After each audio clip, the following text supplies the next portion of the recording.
Here with Scotland head coach Shane Berger after a very thrilling 4-wicket victory over USA with 7 balls to spare. Congratulations, especially considering the position you were in tonight was very identical to the situation you found yourselves in where you stumbled in Sharjah.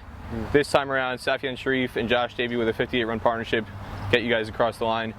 What impressed you the most about the resiliency in that partnership? Yeah, you mentioned we were in the same position not so long ago. I think for me the key is that we've probably learned from that.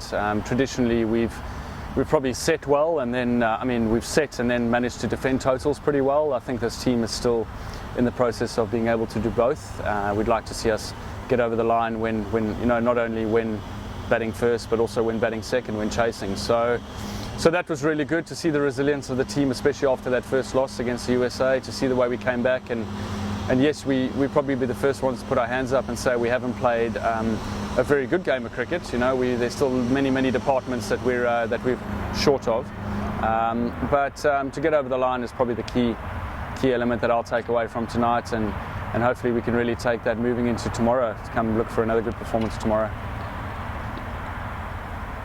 USA was 93 for 1 in 20 overs, and then Mark Watt and Hamza Tahir were, I thought, spectacular. Mark Watt took 4 wickets in the other match, didn't wind up coming in a winning effort, but today 3 for 33 in his 10 overs. Hamza Tahir 2 for 45 in his 10. Just the way they put the brakes on Stephen Taylor and Xavier Marshall to break those guys from when they looked very well set and looked like they were going on to a much bigger score. Just the style of bowling between Sharjah on that wicket versus adjusting to this wicket. Obviously you guys were here recently for the T20 qualifier, but playing now 50 over cricket on this kind of wicket. What impressed you about the way they adjusted their lengths and their variations in terms of bowling speed to be able to keep challenging US and keep them off balance?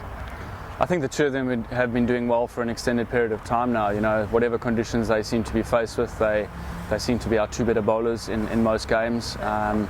It's probably going to be very rare where you don't see a team sheet at the moment with Tahir and Watt both playing in the same side because of what they've done previously. What impressed me about them today is actually that wicket had a tinge of green on it, and traditionally you'd really expect the seamers to come in and probably take most of the wickets and provide the pressure that way. We didn't quite do it that way. We needed Waddy to come on at the time when he did and apply the pressure, and I think he really is playing good cricket at the moment, very confident at the moment, and hopefully that may continue. And to be fair to Hamza, he's probably not at his best at the moment, but and he'll be the first one to admit that. But if a lad bowling 2 overs 2 for 45 is not at his best, then I certainly look forward to when he is at his best. And we saw not so long ago that he took 10 wickets in Aberdeen in our previous series. So we're very reliant on them, but we also know that it's only a matter of time before our seamers start producing the goods, and hopefully we can put in an all-round bowling display rather than certain guys just bringing something to the party. So we're looking for that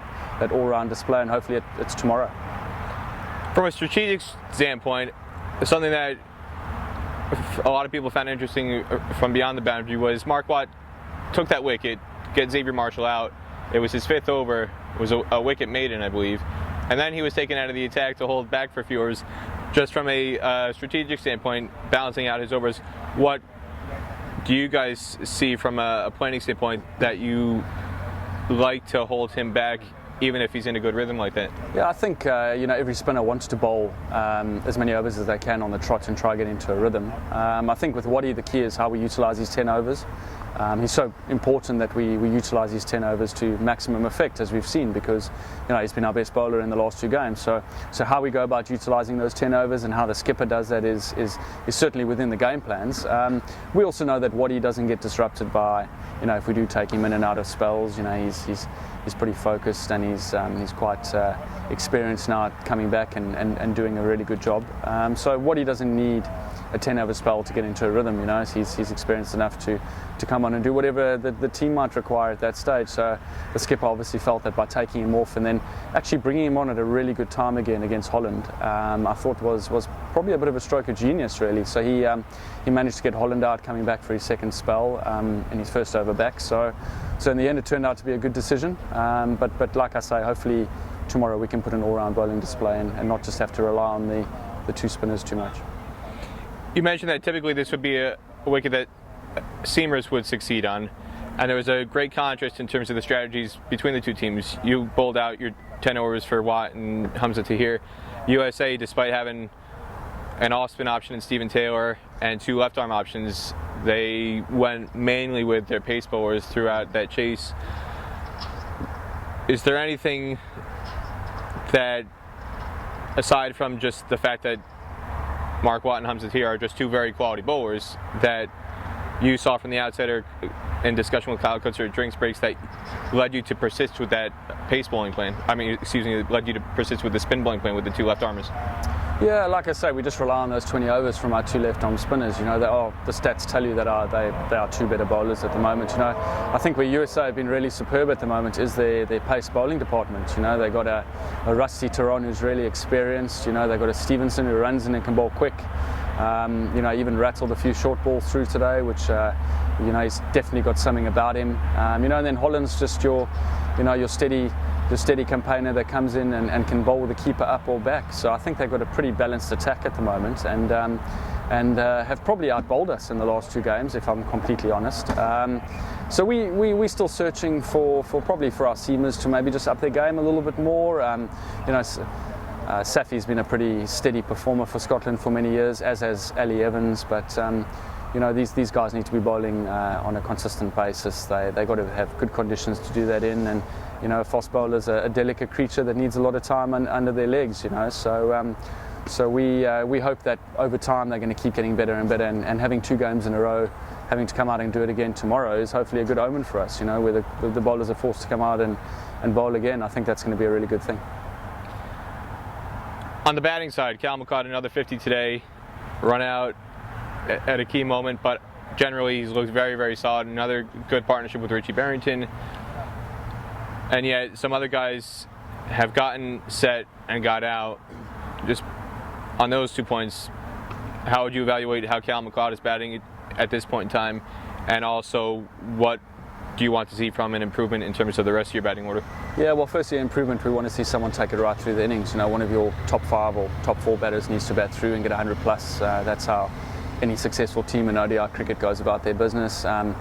You know, Calum, as you mentioned, has been someone who's put in consistent performances for a very long period of time now. Previously, he's got some big hundreds.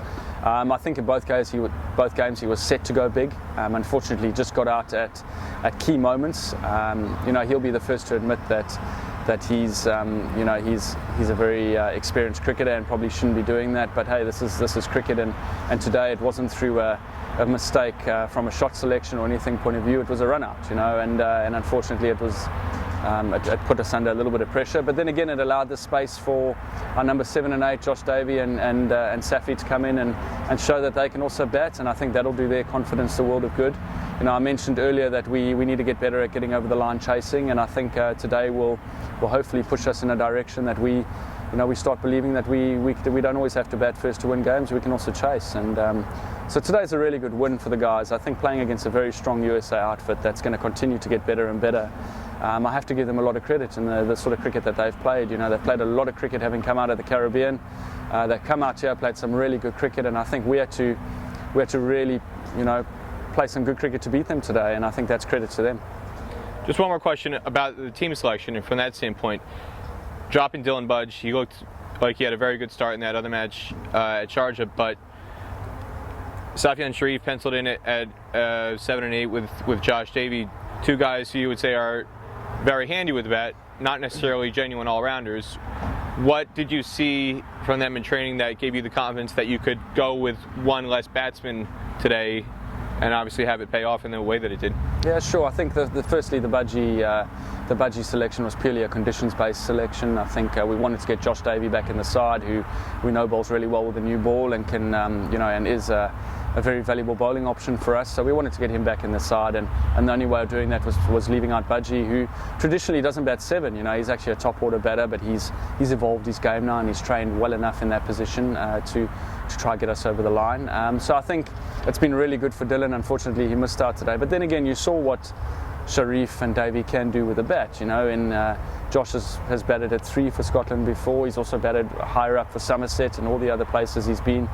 And I think someone like Sharif has certainly he's shown what potential he has with the bat, and I hope that in years to come he can grab a number 7 spot and make it his own. You know, we're desperate for someone just to grab that spot and get us over the line like the two of them have done today. So I think they've shown that they can both do it. Anything else you want to say about today's performance?